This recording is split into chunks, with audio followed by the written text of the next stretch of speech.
Salam cinta penuh kedamaian Bapak Ibu semuanya, balik lagi di Misteri Semesta dan kali ini saya akan bahas, bukan saya sih, Bunda Arsaningsih akan bahas sesuatu yang menjadi misteri yaitu meditasi soul reflection. Kita akan bahas sama-sama, cuman kita tonton yang satu dulu nih. Semesta ini penuh dengan misteri. Banyak yang mencoba menguak misteri, namun tak bisa karena terbatas ruang dan waktu. Saya Trasto Mahotama dan Bunda Arsaningsih akan menguak tabir itu dan akhirnya memahami misteri semesta. Acara ini dipersembahkan oleh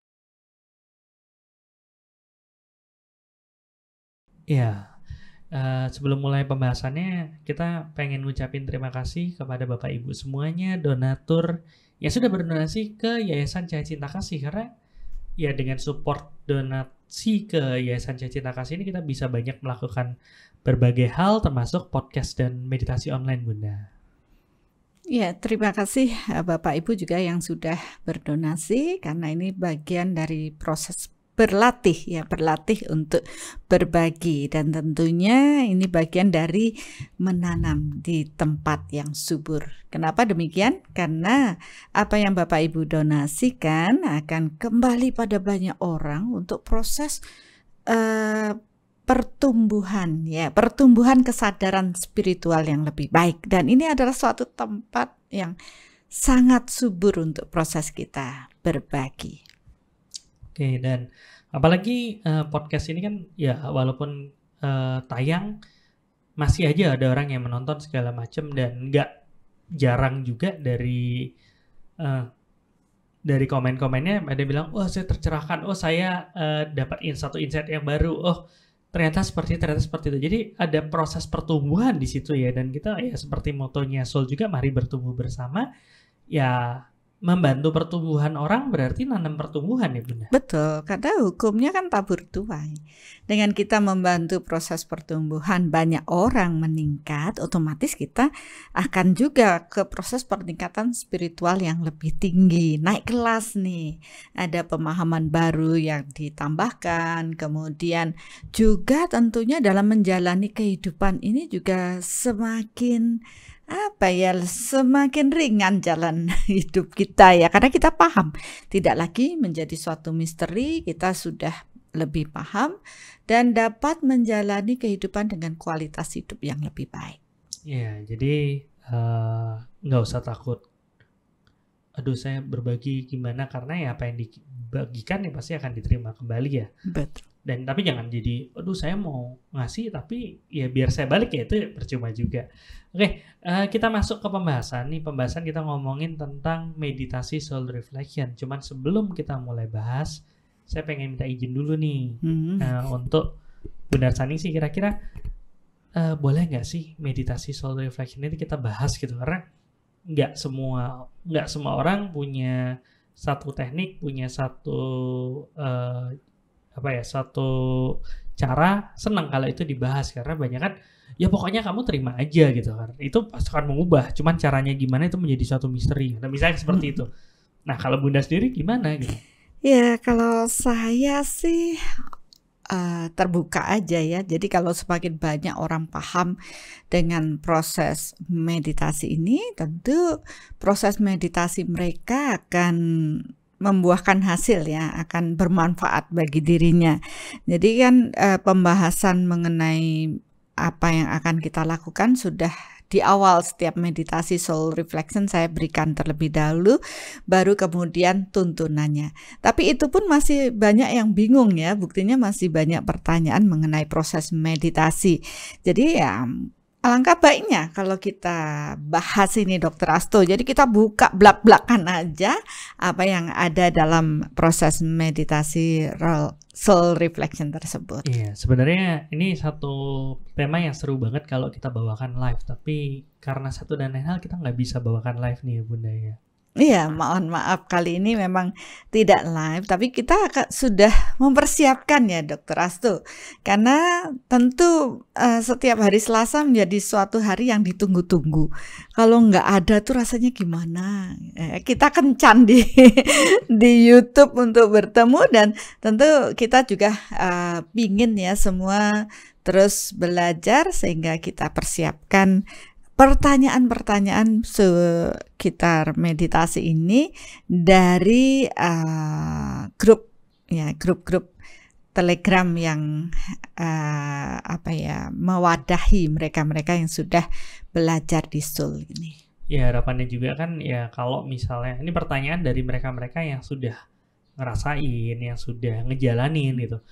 Harapannya pertanyaan juga lebih lebih tajam gitu ya. Jadi emang bisa mewakili teman-teman yang nonton sekarang, ya mungkin yang tanya juga banyak yang nonton juga gitu. Nah, mungkin kalau kita mulai nih, sebenarnya meditasi sendiri kan sudah sempat kita bahas di karma reinkarnasi ya, waktu itu di karma reinkarnasi dan meditasi. Yang Bunda ngejelasin tentang ada hubungannya nggak sih meditasi ini sama karma dan reinkarnasi? Bunda bilang ada waktu itu. Karena proses meditasi itu ya ada proses pencicilan karma juga. Ya, cuman kalau sekarang kan kita ngomongin tentang misteri semesta, kita ngomongin tentang jati diri. Mungkin itu nanti belakangan kita omongin. Cuman yang lebih fokus dulu, kita mulai dari garis besar dulu mungkin Bunda. Meditasi.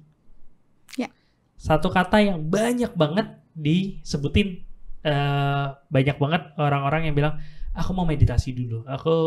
Mungkin dulu orang mikir meditasi itu sesuatu yang sakral banget, bahkan ada yang bilang meditasi harus bertapa, ada yang bilang itu samadhi.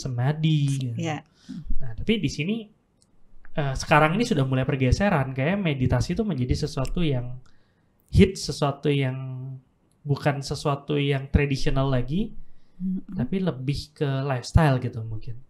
Nah, soul reflection itu adalah satu dari sekian banyak meditasi yang ada. Betul. Benar ya? Benar. Dan kalau bisa ditanya mana yang paling bagus, kita tentu nggak bisa jawab. Karena kita nggak bisa bandingin antara satu meditasi sama meditasi yang lain. Benar.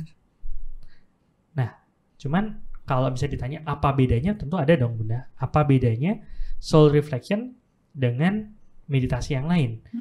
Tentu kalau misalnya kita tahu apa bedanya, jadi tahu ini sebenarnya satu meditasi yang tepat buat saya nggak sih? Atau ternyata itu bukan untuk saya, lebih untuk orang lain. Bisa dijelasin dikit nggak? Iya. Banyak juga nggak apa-apa. Oke, ya masalah meditasi itu seringkali kita dengar ya, dan memang sudah bukan sesuatu yang eksklusif, tapi sesuatu yang sudah banyak dilakukan oleh banyak orang. Begitu juga saya dari kecil mungkin ya sudah disuruh meditasi. Awalnya juga nggak ngerti maksudnya apa, cuma disuruh hening gitu. Hening tuh diem gitu. Tapi tetap saya masih bertanya dengan proses meditasi itu, sehingga saya pun belajar ya. Biasanya awal cuma dari proses mengikuti kelas yoga. Biasanya banyak orang ya di kelas yoga selalu diajarkan posisi untuk meditasi, posisi lotus dan sebagainya, harus dengan mudra dan sebagainya ya, dengan postur yoga. Jadi awalnya yoga itu untuk mendisiplinkan diri. Ya, mendisiplinkan diri berlatih dengan meditasi duduk hening gitu. Itu yang awal saya pahami dari kursus-kursus ya yang sudah. Kemudian meningkat proses meditasi, kemudian ada yang ngajari saya melihat cahaya. Jadi lilin ditatap ya supaya bisa fokus, duduk dengan tegak ya. Kemudian ada yang meditasi dengan pernapasan, fokus pada napas, melihat ujung hidung, kemudian lakukan pernapasan. Kemudian ada yang mengucapkan mantra, duduk hening, pejam mata, mengucapkan mantra. Kemudian ada meditasi mulai menyadari bagian tubuh kita ya, untuk maksudnya untuk healing ya, untuk membersihkan, untuk apa ya, sadaran di tubuh fisik ya. Terus lama-lama saya belajar energi dan mulai memahami bahwa proses meditasi itu tidak hanya sekedar duduk saja hening, tapi ada proses sirkulasi energi di cakra-cakra. Ya, ini kan namanya tingkatan naik kelas ya, mendisiplinkan diri. Awalnya cuma kesadaran fisik, kemudian untuk mengheningkan pikiran ya, masuk ke kedalaman. Dulu saya nggak ngerti apa maksud ke kedalaman. Sekarang setelah belajar energi lebih dalam, oh masuk juga pada frekuensi yang lebih rendah gitu ya, lebih hening, lebih rileks. Makanya banyak orang ya, ada yang mengatakan relaksasi, ada yang mengatakan meditasi ya, kemudian tahapannya lebih dalam lagi, setingkat demi sedikit ya, sedikit demi sedikit. Oleh karena itu saya pun mulai mencari ya, dari semua bentuk meditasi yang saya ikuti, kemudian masuk ke proses energi dan mulai berkesadaran itu karena saya belajar Vipassana, kemudian mulai ternyata semua gerak tubuh kita harus dengan berkesadaran, itu berkesadaran untuk fisik, jadi fokus di sana. Kemudian saya menyadari bahwa pikirannya kok nggak bisa fokus ya, pikirannya nggak fokus, tapi gerakan fisiknya mungkin bisa kelihatannya hening duduk, tapi pikirannya liar. Akhirnya terjawab bahwa ketika orang itu diam, pikirannya lebih aktif. Ketika orang itu aktif, pikirannya lebih diam. Oh, kalau gitu nggak mungkin dong duduk hening itu terus pikirannya bisa diam gitu. Karena semua pasti loncat-loncat gitu. Dulu butuh waktu yang lama untuk proses mendiamkan, karena tidak bisa diam pikiran saya ini. Dan akhirnya sampai pada suatu titik bahwa saya ingin dalam kondisi yang lebih damai. Tapi kok pikiran saya loncat kemana-mana. Saya mencari kenapa ya saya tidak bisa damai. Banyak kan pertanyaan di sana. Apa yang membuat saya kok kalau duduk malah pikiran saya loncat sana, ingat ini, ingat itu. Kemudian saya belajar mengenai rekaman bawah sadar. Oh, itu bagian dari pikiran bawah sadar yang muncul ke permukaan ketika kita diam ya. Dan saya melihat ya tidak semua orang bisa hening gitu, karena mulai masuk di sisi energi, mulai bisa mengukur. Saya waktu itu saya melakukan soul meter, oh ternyata beda-beda ya, setiap orang duduk bareng-bareng, tidak semua orang itu pikirannya tenang, yang ini ruwet, yang ini masih cemas, ini masih takut, masih banyak gejolak ya. Mungkin kalau dulu ada alat apa namanya Dr. Rastu, EEG elektroencephalografi ya. Di situ kan bisa kelihatan tuh gelombang otaknya bagaimana ya, ada yang ruwet, ada yang tenang ya. Ternyata kan proses baru paham bahwa proses meditasi itu menuju pada proses frekuensi yang lebih rendah, di mana di sana lebih tenang ya. Tujuan kita adalah membuat kita lebih damai ya. Nah, dari proses energi dengan proses soul meter, pengukuran, saya akhirnya dapat menemukan, oh orang ini masih banyak pendaman stresnya, masih banyak pendaman marah dan sebagainya. Walaupun saya ajak meditasi, hening, ya tetap aja itu masih ada di dalam, karena secara energi itu masih berada atau melekat di dalam tubuh energi orang-orang tersebut. Ya sebenarnya itu adalah bagian yang mereka ciptakan dari pikiran dan rasa. Ya, jadi kenapa kemudian saya memikirkan, lah terus gimana ya caranya membersihkan energi-energi kotor yang melekat pada pikiran bawah sadar mereka, ataupun yang melekat pada secara energi di tubuh energi. Ini yang menjadi pertanyaan saya lama, dan merenung yang cukup lama, mencoba banyak cara, karena masih aja pikiran liar. Akhirnya di satu titik saya sempat pergi ke Yerusalem Ya, jadi menurut saya itulah awal muasal saya mengemas meditasi soul reflection, yaitu di tahun 2011. Ya, 2011 saya ke Yerusalem, dan di situ saya melihat ketika berada di suatu gereja, kebetulan pas hari Rabu Abu, kemudian ada pertobatan ya. Tapi saya mengamati aja, waktu itu saya cukup hening dan saya meniatkan untuk hening dengan meditasi ya. Jadi tubuh diam dan hening mengamati. Saya tidak pejamkan mata, saya cuma mengamati, dan saya kaget karena saya melihat cahaya yang turun pada tidak banyak waktu itu, hanya pada 3 orang. Yang lainnya padahal segitu banyak orang yang... Segitu banyak itu berapa orang? Iya, enggak, maksudnya tidak banyak 3 orang ternyata dari 5 orang gitu. Oh tidak.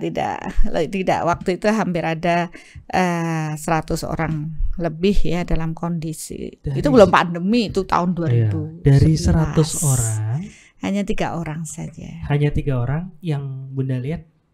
Ya, mungkin lihat tuh lihat bukan lihat benar-benar lihat dengan mata gitu, bukan ya? Clairvoyancy atau gimana? Iya, memang saya mempunyai kelebihan di sisi itu. Saya melihat dengan mata, tapi sebenarnya nggak ngerti juga gimana ya. Tapi akhirnya saya mengerti bahwa itu bagian dari proses clairvoyant ya, mampu melihat tidak hanya secara berfisik, tapi memang kalau kita amati lagi nanti semakin peka, energi itu memang bisa nampak oleh mata kita gitu. Nanti kalau belajar ya. Nah, dari itu saya melihat kok cahayanya berbeda dengan yang lain ya. Kemudian sama-sama melakukan pertobatan, tapi kok enggak sama ya seseorang ini, 3 orang ini.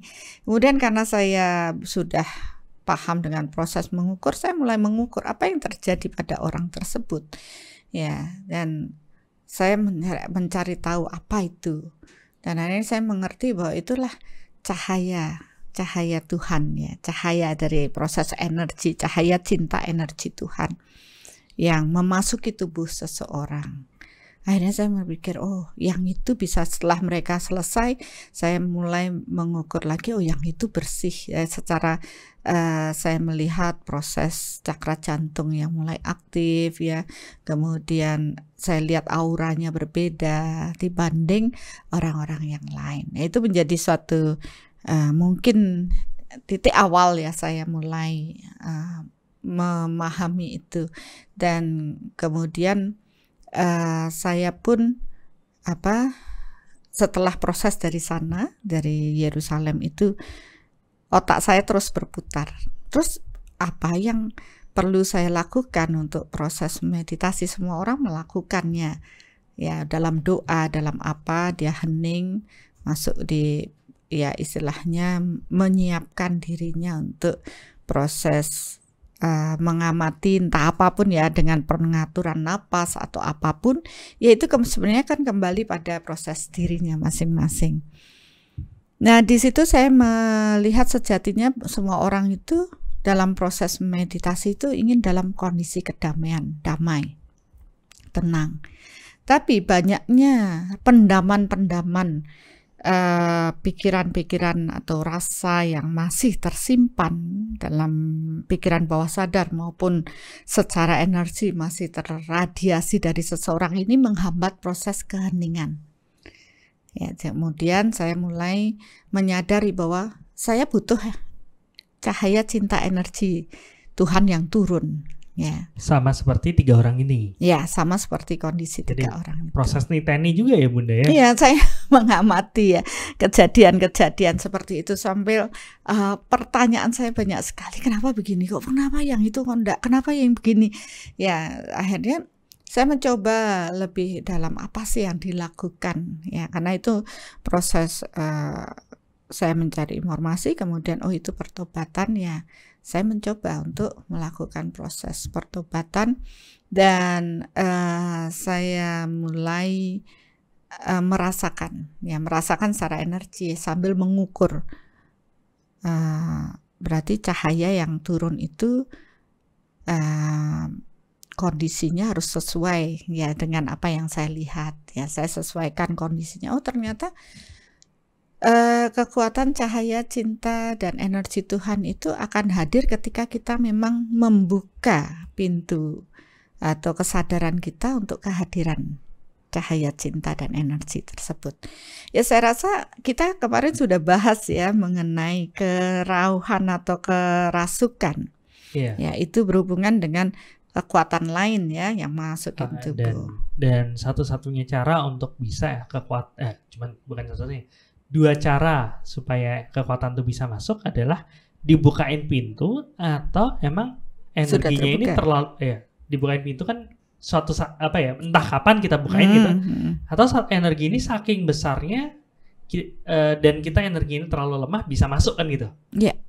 Benar, ya memang ada dua kondisi. Kalau di sini kita yang membuka. Ya, kita yang meniatkan agar cahaya cinta dan energi Tuhan itu memasuki tubuh kita. Berarti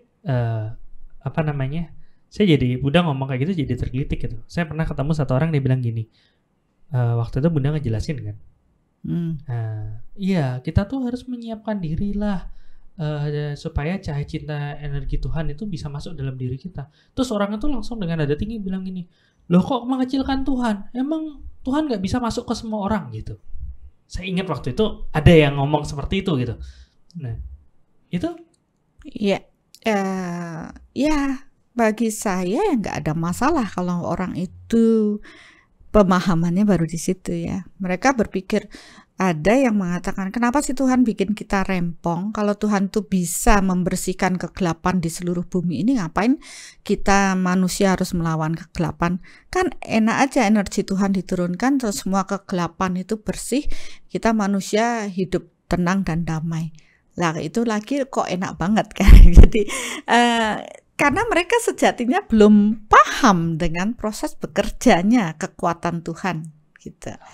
Dan saya tidak, nggak apa-apa orang itu opini mereka baru di situ, berarti kebenaran mereka baru di situ, ya.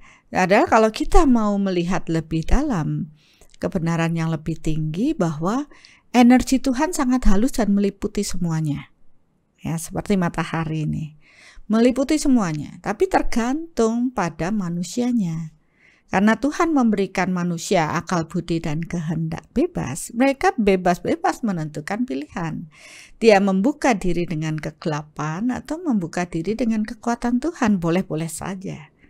Ya, jadi saya pun melihat ya kesadaran-kesadaran kan bertumbuh. Ada kesadaran jiwa anak-anak, remaja, dewasa, tua ya itu sebagai proses mereka memilih. Nah, kalau kita sama aja kerauhan, kerasukan karena kita memperbolehkan dia masuk. Bahkan ada beberapa mengundang. Ya. Sama aja dengan kekuatan Tuhan. Begitu kita memperbolehkan, maka dia akan masuk. Ya, tidak asal memasuki semuanya, tidak melingkupi semuanya ya, tetapi menghadirkan di dalam kesadaran berfisik itu tidak semua. Kalau mereka itu seperti kita berada di luar, pada saat kita di luar matahari itu masuk. Karena kita memang mengizinkan, oke, saya mau panas-panasan di luar, kena sinar matahari. Tapi beberapa orang nggak mau, saya takut nih habis perawatan gitu, saya mau di teras aja. Tentu dia dapat imbas dari sinar matahari tapi tidak banyak. Nah, kalau yang nggak mau ketemu ya udah di dalam rumah aja, jendela tutup semua, dia nggak akan mendapatkan sinar matahari. Dan nggak bisa protes sama mataharinya. Kok saya nggak kena sinar matahari ya? Karena pilihannya dia ada di dalam rumah, gitu. Begitu juga dengan kekuatan Tuhan, energi Tuhan ini. Ya, jadi karena kita paham dengan hukum energi, proses energi yang pertama adalah energi mengikuti pikiran. Maka dalam proses meditasi soul reflection, karena dasarnya adalah proses energi, ya, saya tidak terlalu memperdulikan mau posisi duduk, mau posisi berbaring, mau posisi duduk berbaring, asal jangan gantung aja deh kayak kalong gitu, gak mungkin. Jadi ini apa kegalauan orang juga kan, maksudnya kayak saya mau meditasi apa harus duduk bersila nggak gitu. Habis itu pernah juga waktu zamannya kita meditasi masih nggak online tuh, ngelihat orang semua duduk di kursi, terus ada juga yang bilang meditasi apaan kok duduknya di kursi, harusnya tuh bersila gitu. Ya ada proses-proses yang seperti itu juga. Iya, makanya kan ini mungkin jadi menjabarkan daripada meditasi soul reflection ya. Jadi saya kan lebih fokus ke sana, Dr. Hasto. Kalau masalah yang lain tuh saya rasa setiap perguruan tuh punya aturannya masing-masing. Iya, berarti kan ya. Balik lagi ya, mungkin yang waktu itu datang waktu di meditasi dan dia protes seperti itu ya karena dia masih memakai aturan di cara yang lain. Iya, benar. Padahal tiap perguruan tiap tempat, tiap cara tuh punya SOP yang berbeda-beda. Beda-beda.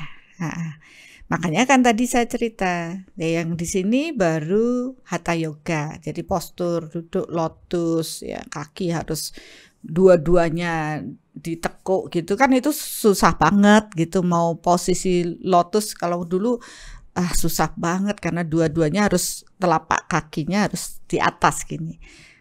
Nah, masih nggak kebayang orang dia nggak pernah ikut yoga. Coba ikut yoga kan disuruh begitu, belajar lah itu latihannya susah. Ya itu proses hatha yoga. Banyak orang berpikir, oh saya tuh ikut yoga asana supaya saya terhubung dengan Tuhan. Nah saya jadi mikir sekarang itu kan baru hatha yoga, maksudnya yoga asanas baru cara mendisiplinkan berlatih untuk tubuh fisik, belum proses pikiran, perasaan, belum proses energi. Jadi kebenaran itu ya bertingkat gitu. Yang baru tahu berfisik, yoga ini akan bisa menghubungkan kita dengan Tuhan. Fisik ya baru yang hatha yoga ya. Padahal kalau mau tingkatan yoga itu ada 4 kan? Ada 4 tingkatan yoga ya. Karma yoga, bhakti yoga, jnana yoga, raja yoga. Nah, sebenarnya proses untuk bisa membuat kita terhubung dengan Tuhan atau proses meditasi ini sendiri ya, semua orang akan berlatih di awal gitu. Ini ada 5, berarti ada hatha yoga itu baru fisik saja, kemudian dia imbangi dengan karma yoga, dengan perbuatan baik, kemudian dengan bhakti yoga, ya dengan proses japa dan sebagainya. Jnana yoga dia tambahkan ilmu pengetahuan ya seperti proses kita ini, proses podcast di karma reinkarnasi ataupun misteri semesta ini kan mengedukasi untuk memperluas realita, menambahkan pengetahuan. Jnana ini ya. Ini tingkatan jnana yoga, ini tingkatan muhasabah ya, masuk ke dalam diri, paham lebih dalam. Ya nanti ya akhirnya tingkatan keempat yang tertinggi acara raja yoga. Raja yoga tuh gimana kita langsung terhubung, menyatukan diri dengan kekuatan Tuhan. Ini tingkatannya sudah makrifat gitu.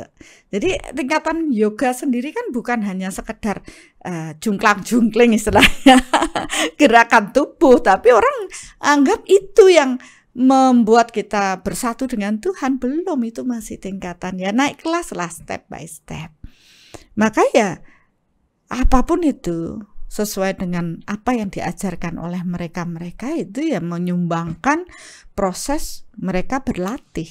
Ya, ada yang masih berlatih tubuh fisiknya, ada yang masih berlatih untuk proses berbaginya, ada yang berlatih untuk mulai ke proses bakti, ya belajar untuk ikhlas, ya belajar untuk mendisiplinkan diri ke arah spiritual.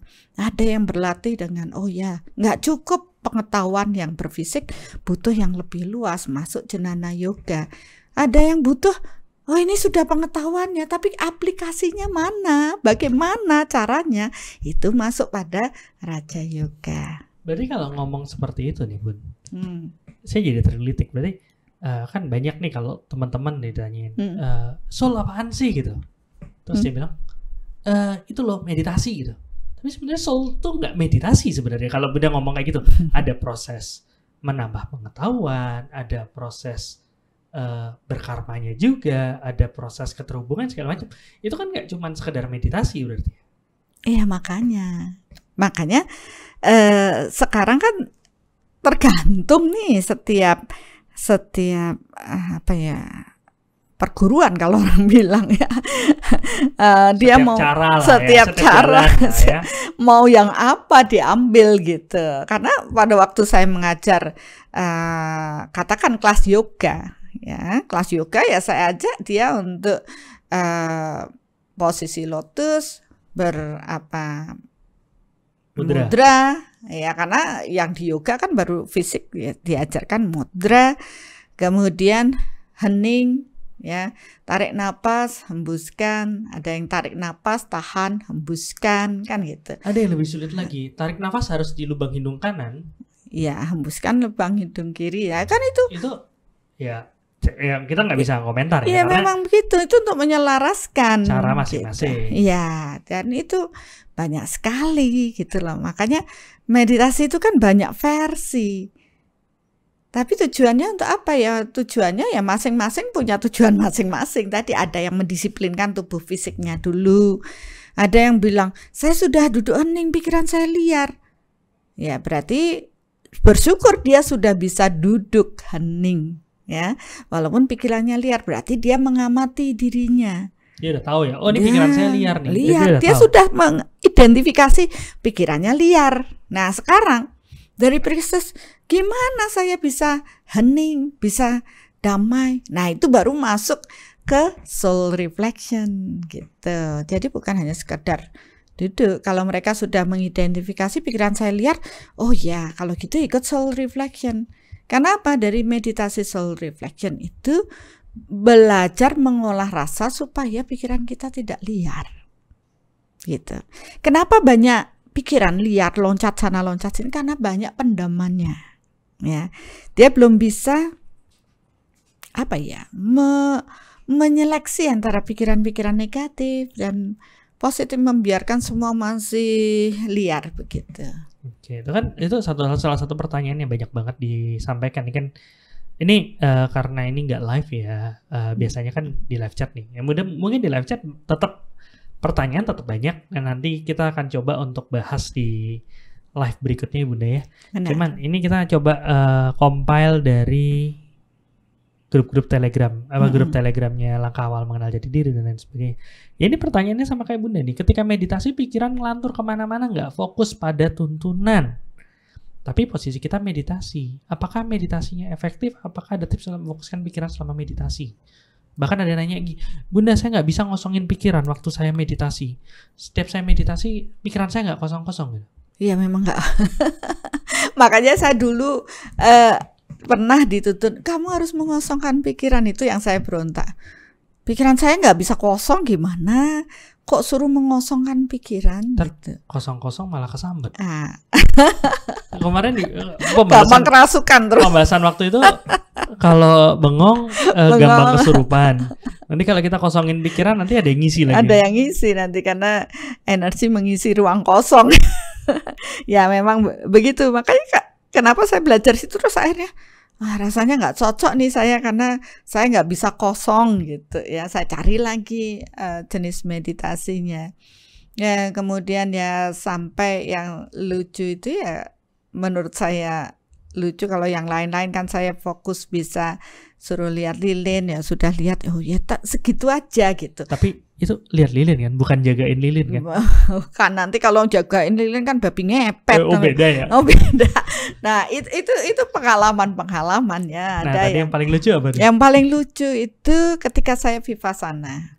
Vipassana. Nah mungkin nggak semua orang paham nih Vipassana apaan nih. Mungkin bisa dijelasin dikit apa sih Vipassana? Itu kan meditasi ya di Buddhis ya. Kebetulan kita mengikuti di wihara dan terbuka untuk umum. Jadi saya karena saya suka meditasi, saya mengikuti ya.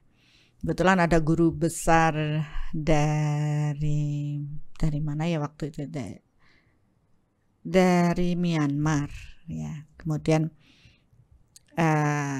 karena saya lupa namanya, tapi ada buku-buku yang memang beliau terbitkan. Kemudian saya mengikuti di sana.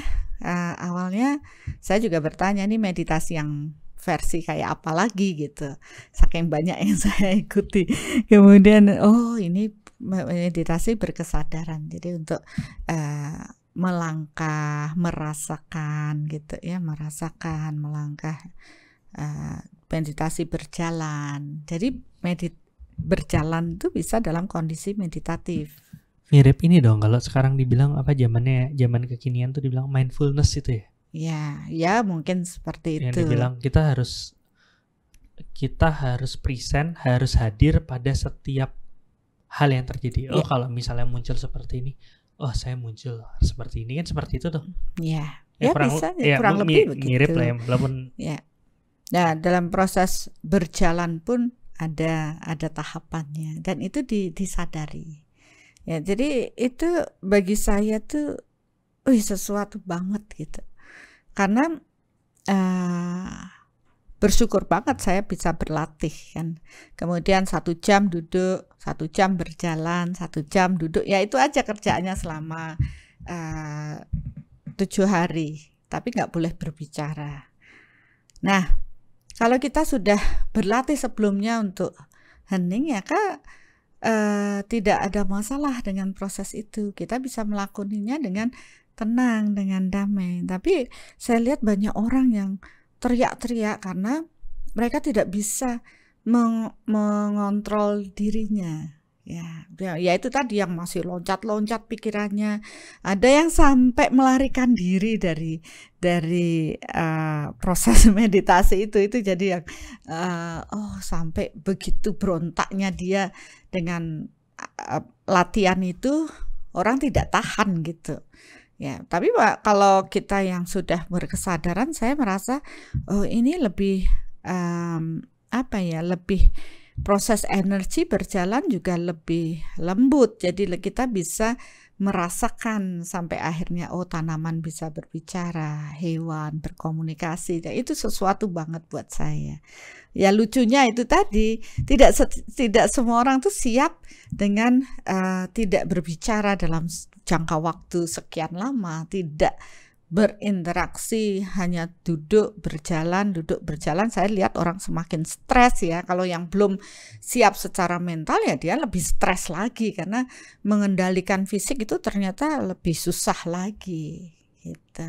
Ya itu pengalaman di meditasi, tapi itu juga menginspirasi saya untuk proses menjadi lebih sadar dimanapun saya berada, dan secara energi saya bisa merasakan bahwa di sini ada begini, ada begitu. Jadi lebih paham dengan proses interaksi di alam ini.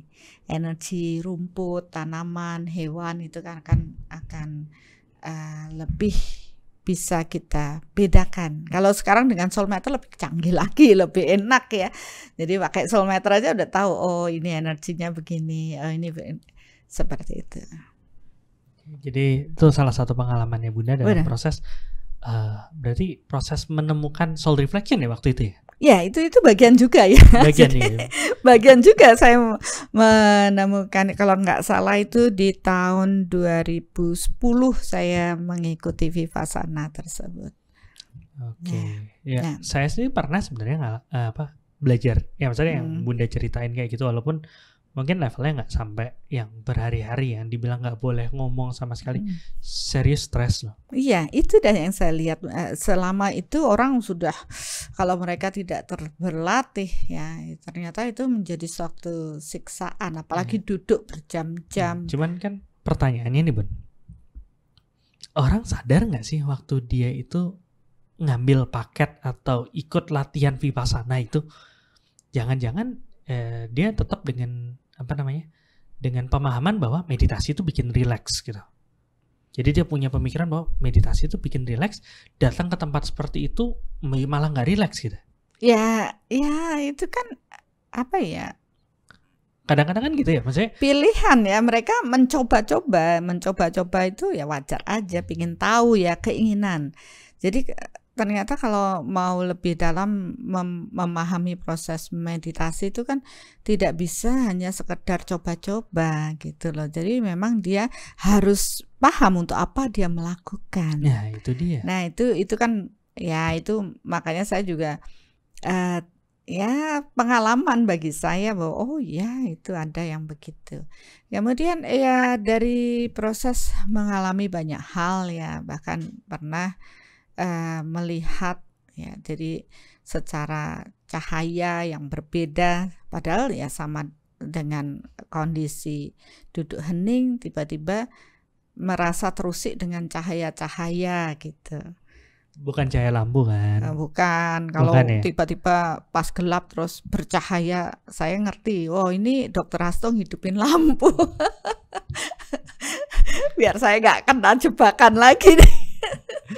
Ya enggak, maksudnya biar paham gitu. Oh, jadi ada sensasi yang rasa seakan-akan melihat cahaya. Ya itu juga sering membuat bingung ya.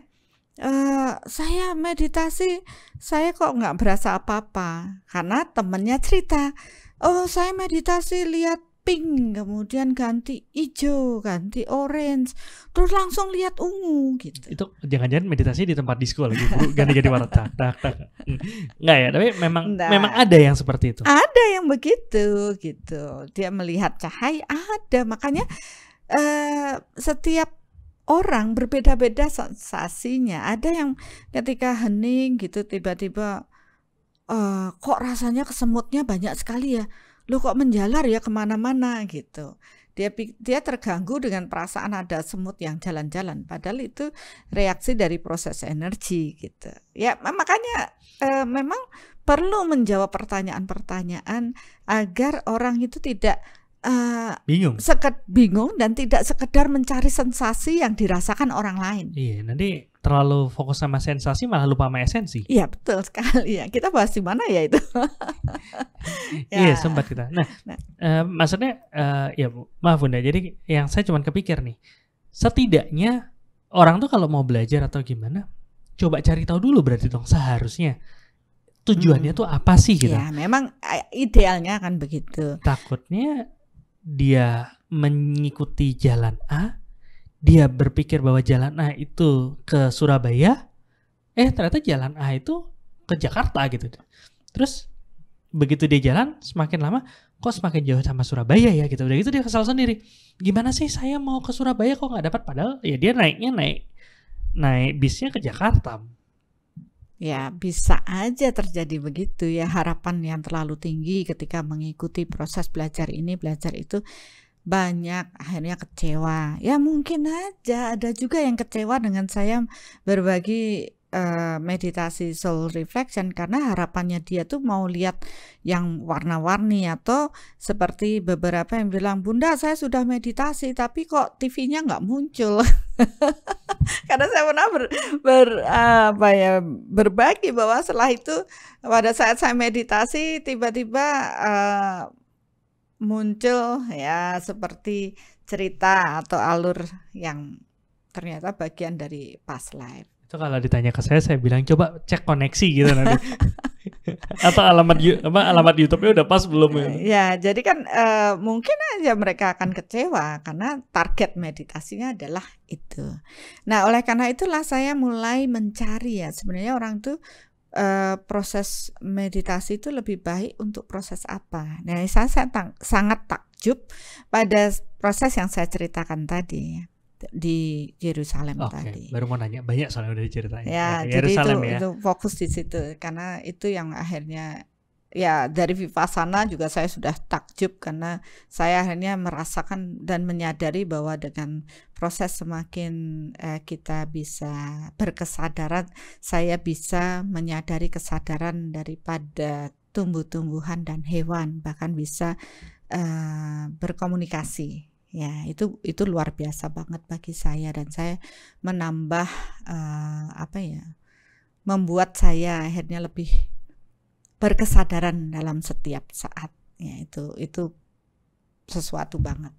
Kemudian ya di Yerusalem tadi yang melihat kok berubah gitu ya, karena aura yang tadinya gelap tiba-tiba jadi bercahaya. Tentu kepo banget waktu itu saya, sampai balik lagi ke sini masih saya pertanyakan. Akhirnya karena saya meditasi dengan energi cakra dan sebagainya juga sudah saya pahami, saya kombinasikan bagaimana agar saya bisa dengan proses berkesadaran, dengan proses energi, ya, kemudian yang dapat itu di Yerusalem, cahaya cinta energi Tuhan, mampu mengubah. Ya, mengubah itu gimana ya? Kalau selama ini mungkin duduk meditasi cakra ini sudah mengalirkan energi sudah, tapi mengubah aura atau kebersihan atau energi saya berubah itu saya masih berpikir gitu.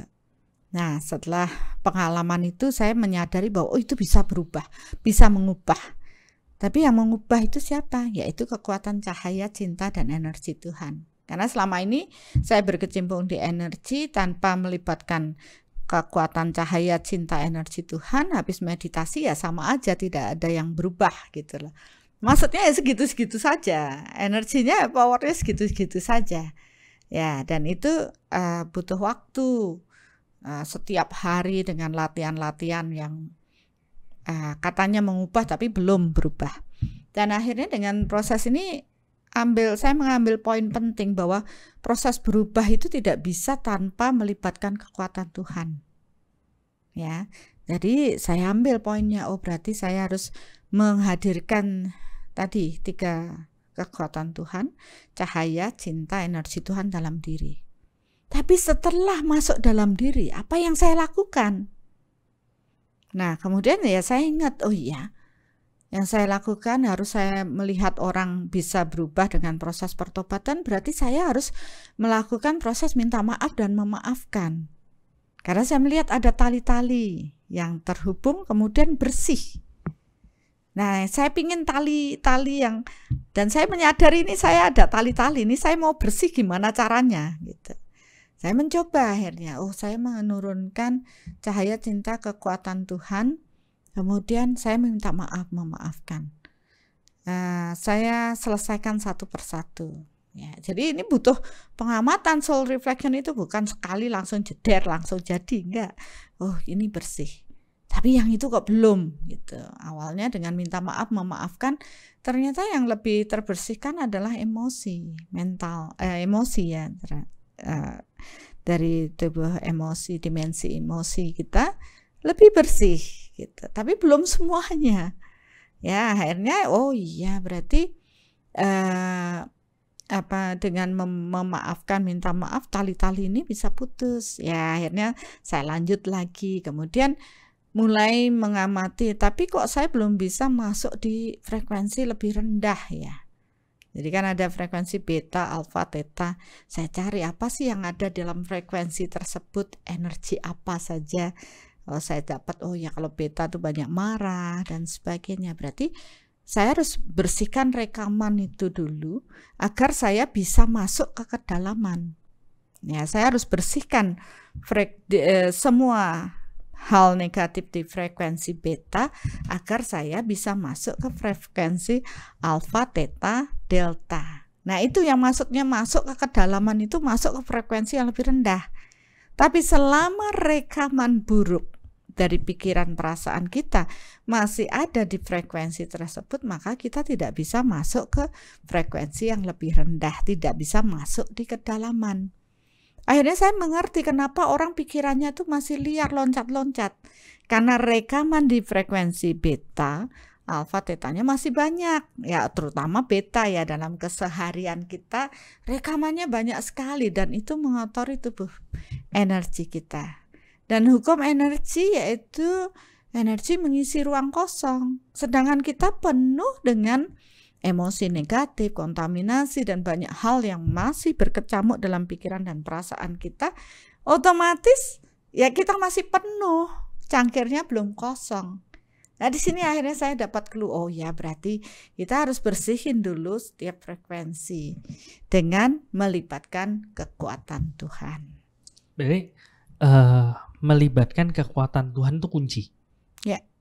Kunci. Jadi itu kita sebut dengan connecting ya, keterhubungan dengan Tuhan. Kemudian melibatkan kekuatan Tuhan untuk menyelesaikan beban atau kegelapan di dalam diri. Ya. Soalnya saya tertarik Bunda ngomong seperti itu karena pernah saya diskusi sama salah seorang, ya mungkin waktu itu kita mau bikin soul reflection yang versi bahasa Inggris kan gitu ya waktu itu. Terus kebetulan ada native speaker nih, ada emang orang Amerik waktu itu. Kita coba dong lihat deh ini deh yang draft yang kita bikin terjemahannya gitu. Pas dia baca tuh bilang, dia mukanya langsung berubah gitu Bunda. Terus habis itu bilang, kamu yakin nyuruh orang kayak gini? Ini stres loh, pasti disuruh bayangin bapaknya, bayangin ibunya, udah gitu minta maafin. Enggak semua orang loh bisa kayak gini. Orang tuh bisa stres banget kalau bisa disuruh kayak gini.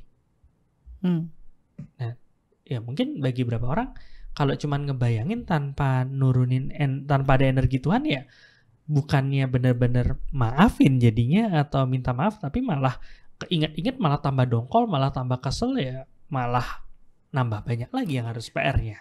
Iya. Makanya kenapa pada proses memaafkan itu akan didahului dengan proses keterhubungan dengan Tuhan melalui jiwa luhur.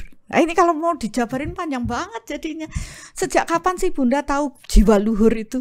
Wah, itu ngoprek berapa buku, belajar dari setiap guru, ya bahkan sampai sekarang masih ada yang mempertentangkan antara higher soul dengan jiwa luhur, ya, yang menurut versinya masing-masing.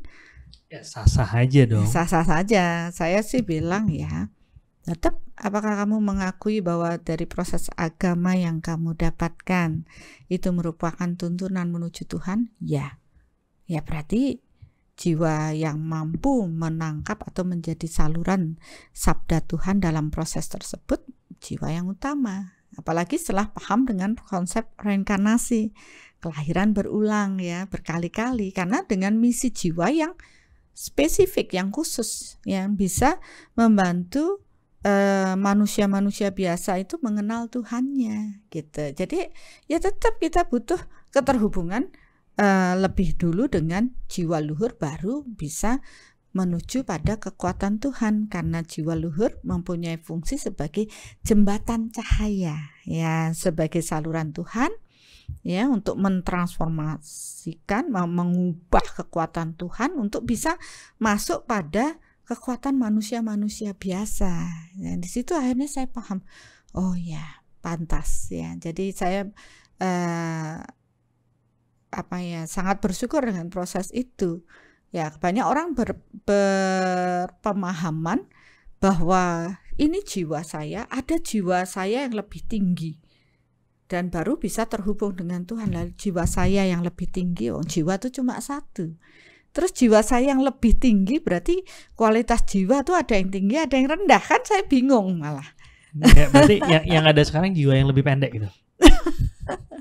Nah, itu mengalami pergulatan batin cukup lama loh, dihujat sana, hujat sini. Wah, mungkin ada yang begini. Kemudian saya hanya bisa memohon pada Tuhan, Tuhan kebenaran apa sih sebenarnya di balik ini semua. Ya, dan akhirnya saya melihat, oh ini. Ya, saya akhirnya karena ada dua paham antara jiwa luhur, yang satu higher soul yang lebih tinggi daripada jiwanya dia. Ternyata ya memang ada higher soul atau jiwa luhur yang bukan jiwa kita, ya juga bukan jiwa manusia biasa, bukan jiwa leluhur juga. Bukan jiwa leluhur, tapi jiwa utama yang diciptakan oleh Tuhan, yang diturunkan oleh Tuhan sebagai penyelamat manusia, yaitu mampu menyampaikan sabda Tuhan. Yaitu ajaran agama kan semua turun dari proses itu. Bagaimana manusia yang awalnya dari kesadaran rendah bisa mengenal Tuhan kalau tidak ada orang yang memang mengenal Tuhan? Ya, istilahnya kita mau ke Jakarta, ke Surabaya, tapi nyasar sampai Jakarta karena tidak ada yang nganterin kan? Atau jangan-jangan yang nganterin sendiri malah bingung juga, Ya bisa itu. juga. Makanya kan yang bagian guide-nya itu harus memang harus lebih mengenal Tuhan dibanding kita manusia biasa yang masih bingung gitu. Ya kalau orang bingung nonton orang bingung ya akhirnya bengong. Bengong. Awas bengong nanti kerasukan. Aduh, ini nanti lama-lama tagar hashtag awas bengong gitu. Nah, itu akhirnya itu pun butuh berapa tahun sendiri untuk membuat meditasi soul reflection itu komplit. Iya, maksudnya satu sisi nih, maksudnya saya dengar cerita Bunda, ya Bunda kan enak, Bunda bisa ngelihat gitu kan. Ya, saya juga bisa ngelihat sih, cuman maksudnya kelihatan nih pakai baju. Pada saat orang itu lagi kusuk gitu kan, ngelihat nih ada cahaya, cinta, energi ilahi masuk ke dalam, udah gitu ngelihat ada perubahan auranya dari gelap jadi terang, mungkin warnanya berubah atau gimana, terus Bunda pas ngerasain oh ya dimasukin oh gini rasanya, terus ngelihat ada tali-tali segala macam, dimana saya nggak lihat ada tali apa-apa di diri saya gitu. Terus pertanyaan orang nih biasanya nih Bun, ya kalau Bunda enak ngelihat bisa tahu oh ya ini udah ngefek nih, ini udah ngefek nih, oh ini udah bener nih buktinya aura saya berubah, oh ini udah bener nih buktinya talinya lepas. Lah kalau orang yang nggak ngerasain apa-apa, saya cuman diem gini aja, nggak denger, nggak ngerasa apa-apa, lah terus dia tahu kalau itu udah benar apa enggak gimana? Ya tentu ada perubahan dalam diri. Tapi kan nggak semua orang bisa sadar bahwa itu sudah berubah. Ya, ya itu tambahkan ilmu pengetahuan untuk bisa tahu. Ya karena akhirnya kan jawaban terakhir ya belajar kamu, jangan hanya cukup puas dengan tidak tahu, tidak berasa, tidak ini. Semua kan bisa dipelajari. Jangan memaksa pengen dilayakkan kalau nggak mau melayakkan diri. Ya, kalau nggak mau berupaya ya terimalah deritamu. Iya, Pak. Ya tapi maksudnya ya mungkin ya bisa aja sih orang yang bilang, katanya yang senior kalau gini gitu. Oh ya manut aja deh percaya. Ya kalau seniornya bener. Ya kalau enggak ya itu makanya pengalaman saya belajar dari banyak sumber masing-masing tentu akan membenarkan opini yang mereka miliki dan mengatakan yang lain salah. Nah, itu dia. Itu dah akhirnya saya tapi akhirnya yang saya dapatkan adalah bijaksana. Karena tidak semua akhirnya saya terima mentah-mentah. Saya mulai selektif. Karena saya sempat terperosok, saya salah jalan. Akhirnya saya menjadi lebih hati-hati. Sempat terjebak juga ya? Sempat terjebak, akhirnya saya lebih hati-hati. Nggak semua saya masukkan gitu. Saya mulai selektif. Proses selektif itu yang akhirnya Bunda tuangkan ke dalam proses soul. Ini salah satunya ke langkah awal mengenal jati diri. Ya. Poin-poin, di sini loh kemungkinan jebakan, di sini kemungkinan jebakan, di sini kemungkinan jebakan, biar nggak keprosok gitu ya. Iya, karena banyak orang kan tergiur. Dari begitu paham reinkarnasi selalu tergiur dengan sosok. Tadi ya rasanya kita diskusi. Semua sosok itu yang menurut kita apa tadi? Itu lucu sih. Maksudnya kita ngomong kalau misalnya kita nggak ngerti proses pengukuran ini, kelihatannya banyak banget sosok yang kayak bersinar seperti bintang gitu ya. Jadi panutan. Jadi panutan. Cuman saya ingat di salah satu lagunya Lace, itu dia bilang gitu, ingatlah setiap panutan pasti ada panunya. Gitu. Nah itu saya tergelitik sama panunya. Iya.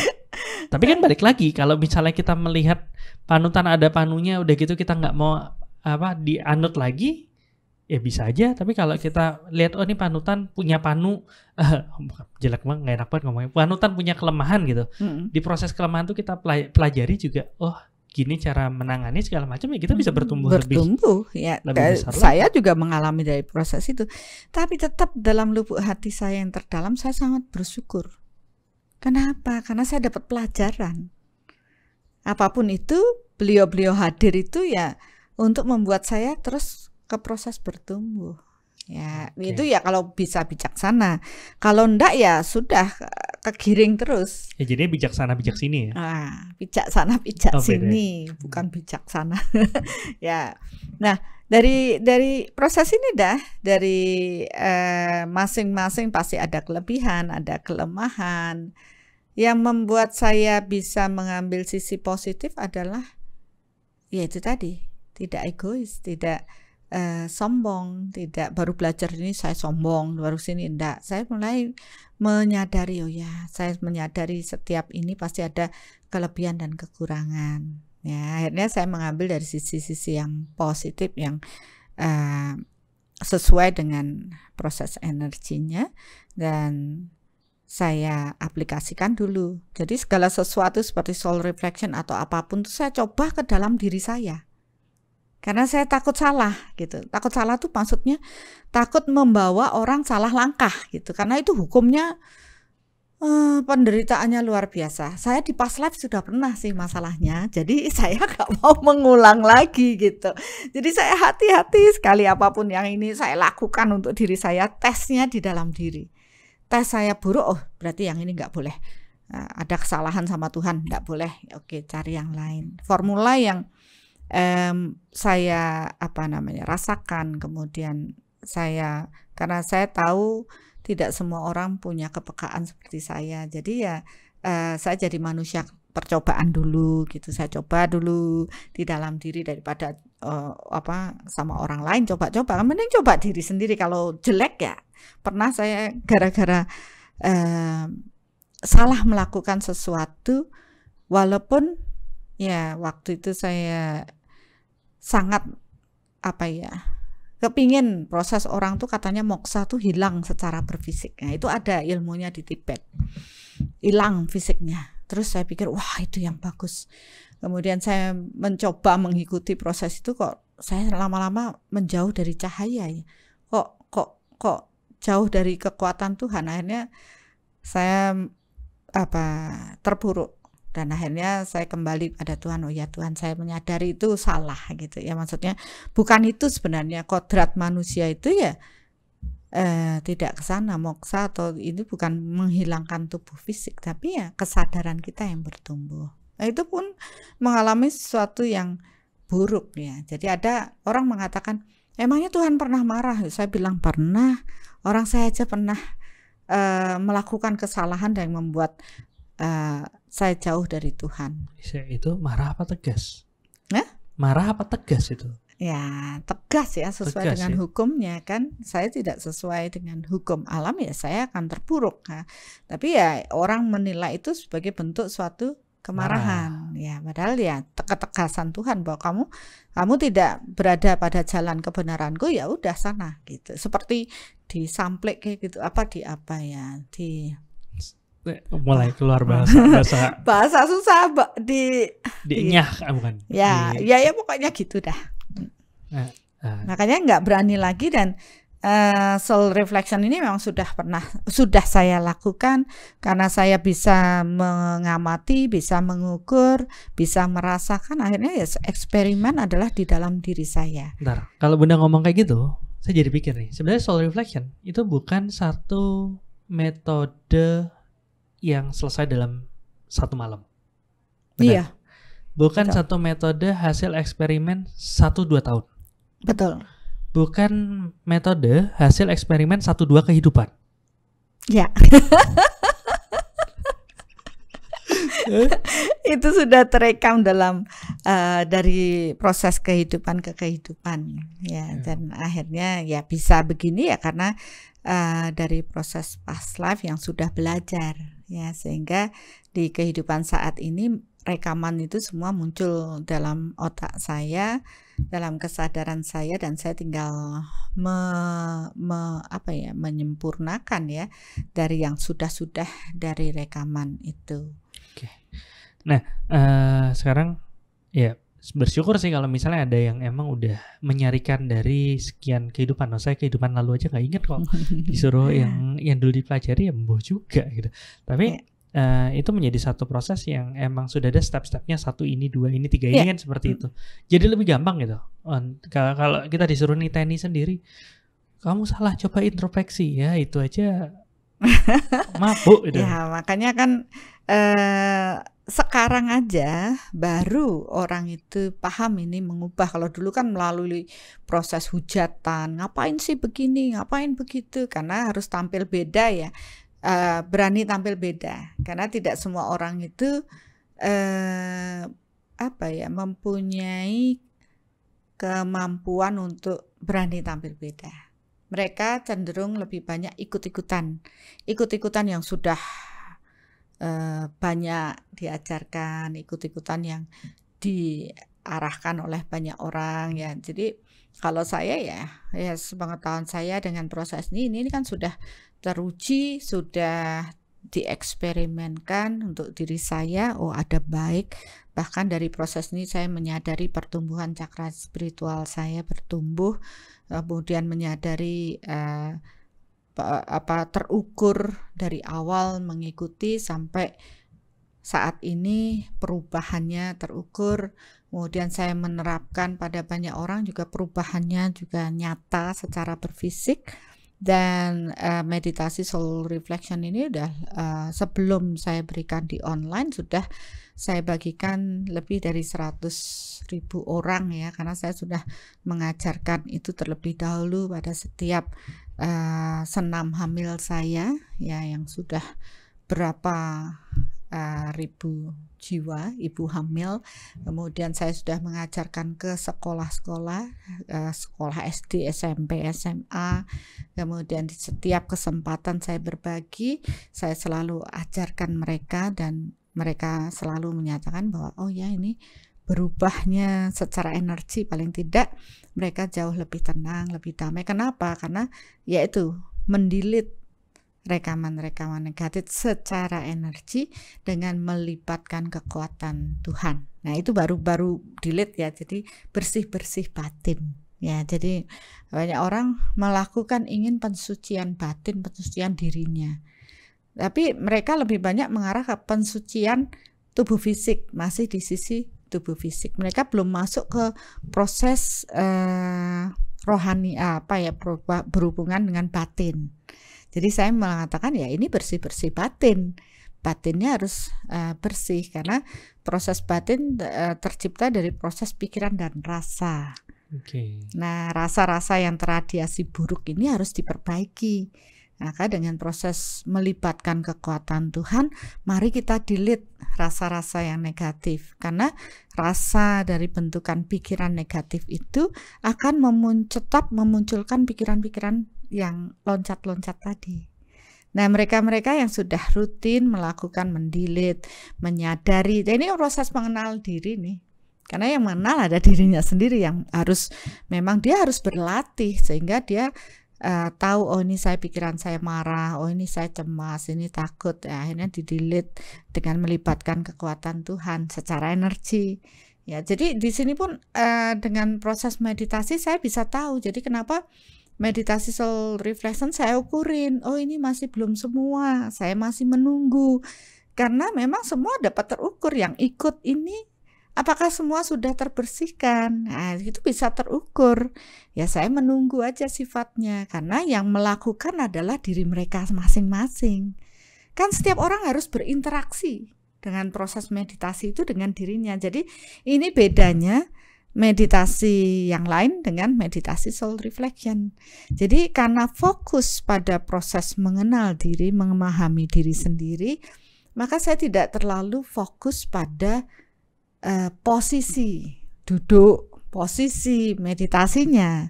Ya, cuma saya menyarankan supaya tidak mudra, karena dengan proses mudra ada cakra tertentu yang mengecil gitu ya. Padahal saya ingin selaras cakranya.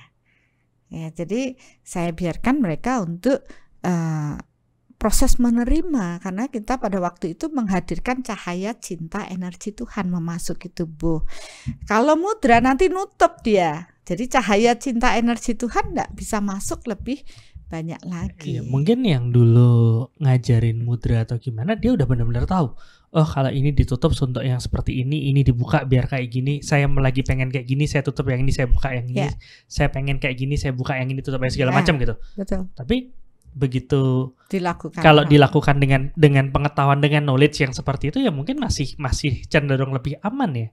Tapi kalau misalnya cuma ikut-ikut aja tanpa paham, tanpa tahu, ya nanti tanpa salah posisi, salah mudra malah nutup jodoh gitu kan.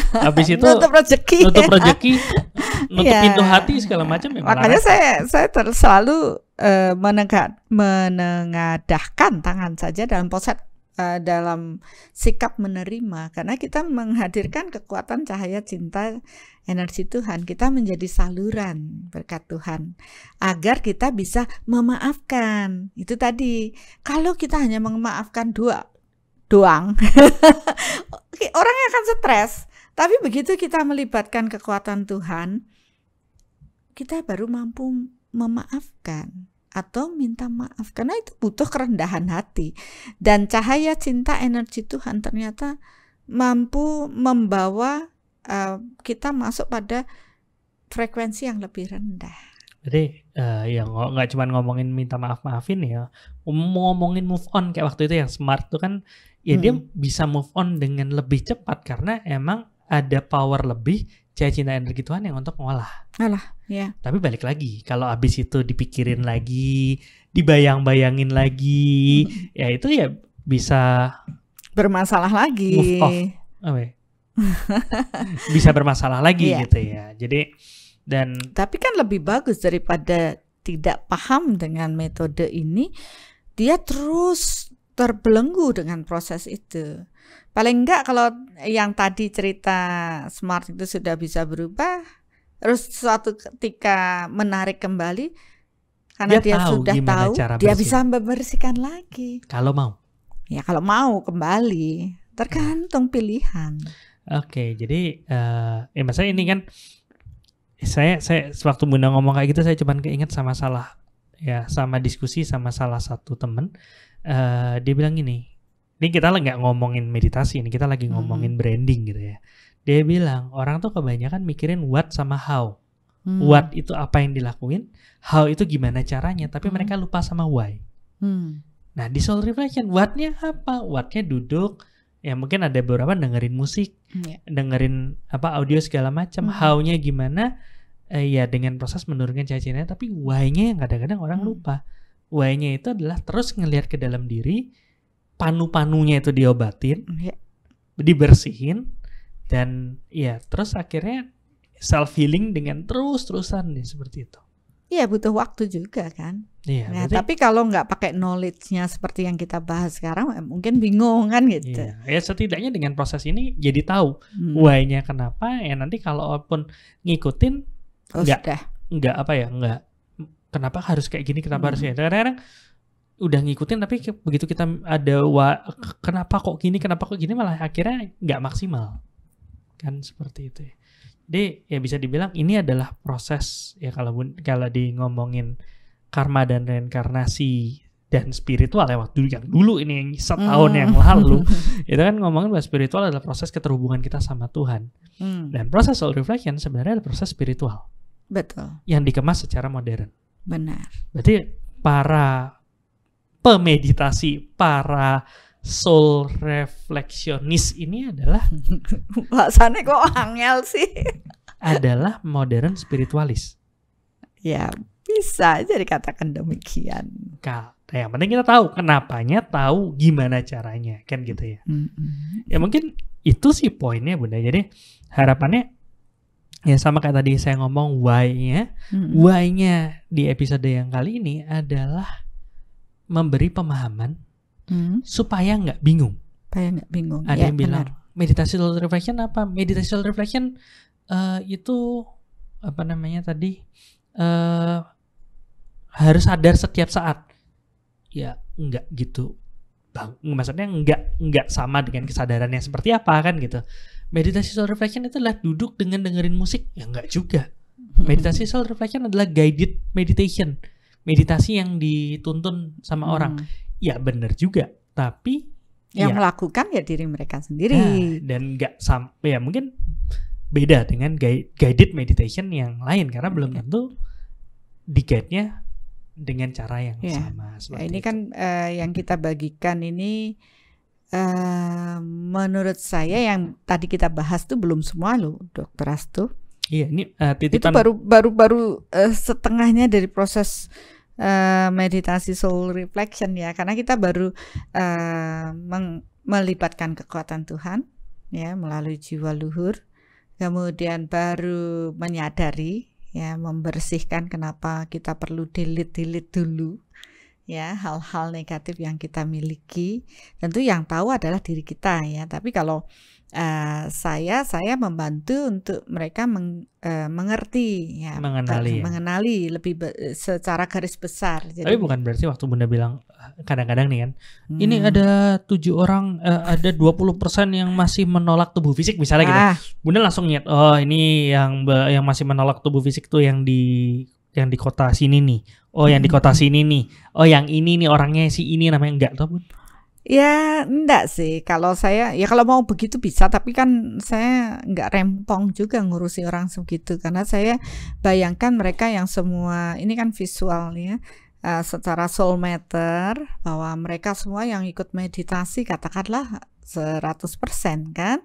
Nah kira-kira yang tidak menyadari tubuh fisiknya atau menghargai tubuh fisiknya berapa persen, itu dapat terukur dengan soul matter. Enggak benar-benar tahu orang kan, soalnya kadang-kadang ada yang orang, saya takut nih ikut meditasinya Bunda nanti ketahuan. enggak maksudnya nanti pas ketemu sama orangnya gitu, ini nih yang kemarin penolakan tubuh fisik, enggak tau Bun. Iseng banget sih Dr. Asto nih. Itu salah satu titipan, soalnya banyak yang kayak gitu, takut ketemu Bunda atau teman-teman dari Soulcare, takut terukur. Enggak juga ya. Kalaupun sekarang bodoh-bodohan deh, kalau ketahuan emang punya hal buruk ya secara energi kan tidak bisa disembunyikan toh tetap akan ketahuan juga gitu. Kenapa harus malu dengan hal buruk yang kita miliki? Kalau malu ya ayo bersihkan. Tujuannya meditasi soul reflection itu kan untuk membersihkan. Ya harusnya bersyukur dong, ada yang ngasih tahu nih loh kamu masih begini karena radiasinya ada. Tapi ya ingat lagi, hanya orang yang rendah hati aja yang bisa dikoreksi. Kalau mereka sombong pasti nggak mau deket sama saya karena takut dikoreksi. Maunya dibombong ya. Oke. Yaudah mungkin itu aja, kita kita tutup aja dulu nih, soalnya kalau ini mentang-mentang nggak live, kita mau terusin jadi 18 jam bisa enggak ya? Jadi biar nggak belebekan juga. Belebekan gitu ya, biar nggak kepenuhan lah ya. Terus, mohon maaf ya banyak kata-kata ajaib yang keluar dari mulut kita. Nah sekarang untuk Bunda ada apa ya, sepatah dua patah kata closing. Mungkin kayak ini seru, kayak dikasih audio sedikit untuk Bunda ngasih tahu apa namanya closingnya. Kemarin ada yang request gitu Bun. Bisa nggak waktu Dr. Asto bacain share atau gimana dikasih musik, tapi saya merasa nggak adil kalau saya aja, jadi pas Bunda juga. Kita bahas kali ini adalah proses meditasi, dan saya sangat menghargai pada semua guru yang telah mengajarkan meditasi pada manusia-manusia yang sedang bertumbuh, jiwa-jiwa manusia yang sedang bertumbuh. Karena tanpa kehadiran guru, kita tuh benar-benar blank, buta ya. Dan saya bersyukur juga dengan semua guru saya yang sudah mengajarkan banyak teknik meditasi, sehingga saya bisa mengambil yaitu tadi sisi-sisi yang positif yang tentunya sudah diramu dan saya eksperimenkan pada diri saya, dan ternyata secara energi terukur sangat luar biasa ya, mengubah proses energi dalam tubuh kita yang tentunya akan mengubah kesadaran kita. Karena sejatinya kita membutuhkan suatu metode atau teknik yang untuk dapat menuntun kita bagaimana cara bersih-bersih batin. Nah, padahal bersih-bersih batin itu sudah diajarkan pada semua agama, tapi semua orang masih kebingungan dengan proses tersebut. Karena ternyata bersih-bersih batin itu tidak bisa hanya dilakukan oleh diri kita sendiri. Kita membutuhkan keterhubungan dengan Tuhan, karena sang sumber energi adalah kekuatan Tuhan. Dan hanya kekuatan Tuhanlah yang dapat mentransformasi atau mengubah bentuk-bentuk energi di alam ini. Karena hukum ada hukum energi, yaitu kekekalan energi. Jadi energi yang terbentuk itu tidak bisa bersifat kekal. Nah, padahal kalau kita terus kekal dengan pikiran perasaan negatif yang terus kita ciptakan karena kita belum mempunyai kesadaran yang lebih tinggi, akhirnya orang akan sulit untuk berubah. Nah, disinilah saya memahami bahwa kekuatan Tuhan, melibatkan kekuatan Tuhan dalam semua proses bersih-bersih batin ini sangat diperlukan, dan tentunya membutuhkan kehadiran sang jiwa luhur, jiwa yang memang dipilih oleh Tuhan, karena jiwa ini lebih luhur daripada jiwa manusia biasa. Ini bukan leluhur ya, lebih luhur kesadaran jiwanya dibanding kesadaran manusia biasa, karena dipilih oleh Tuhan spesial yang mampu sebagai perantara sabda Tuhan, memberikan sabda Tuhan pada manusia untuk menuntun kesadaran manusia menuju Tuhannya, ya. Dan saya juga menyadari bahwa proses batin ini yang mengenali adalah diri orang tersebut. Ya, karena mereka yang menciptakan. Jadi perlu interaksi bagi mereka yang mengikuti meditasi soul reflection untuk memahami diri atau mengenal jati diri. Kalaupun tidak, ya memang saya akan arahkan untuk membersihkan semua rekaman-rekaman yang kita miliki. Ya, saya sadari banyak sekali, tapi cicil dikit-dikit. Terutama hal-hal yang menghambat kebahagiaan. Ada berapa ya? 8 ya. Jadi 8 hal yang menghambat kebahagiaan kita delete sedikit demi sedikit, sehingga tentunya jiwa kita menjadi lebih tenang. Tidak lagi pikiran-pikiran liar berkecamuk, bahkan lama-lama kita akan bisa bersyukur. Nah, proses pembahasan podcast kita saat ini baru sampai di sana, baru sampai di sini saja dulu Bapak Ibu, dan selanjutnya akan saya bahas nanti di podcast meditasi soul misteri, meditasi soul reflection bagian kedua, ya, sehingga nanti lebih dalam lagi. Oh, ini baru setengah nih, yang setengahnya itu ada pembahasannya kemudian. Ya, mau alangkah baiknya apabila pada saat kita melakukan, kita paham apa yang kita lakukan. Jadi mudah-mudahan ini membawa pencerahan bagi Bapak Ibu semua, dan Bapak Ibu dapat lebih kusyuk lagi ketika mengikuti meditasi soul reflection nantinya. Iya, itu udah. Udah. Kita tinggal ditambahin nih bawahnya. Bunda Arsaningsih. Modern spiritualis. Ini kenapa sih dari tadi loh Dokter Hasto Kan memang apa ngarahinnya ke situ? Karena saya lihat itu adalah sesuatu apa ya? Orang kan pada bingung, Bunda Arsaningsih siapa gitu. Oh, ada yang bilang guru, ada yang bilang ibu segala macam. Nah, tapi kan Bunda adalah seorang spiritualis yang memang benar-benar menjalankan proses spiritual itu sendiri kan, dan tidak tidak ya berani tampil beda ya, apa adanya, dan ya dibuat semodern mungkin kan gitu, yang nggak ribet sama hal-hal yang nggak esensi gitu ya. Iya, makanya saya bilang, oh, udah paling cocok Bunda Arsaningsih modern spiritualis.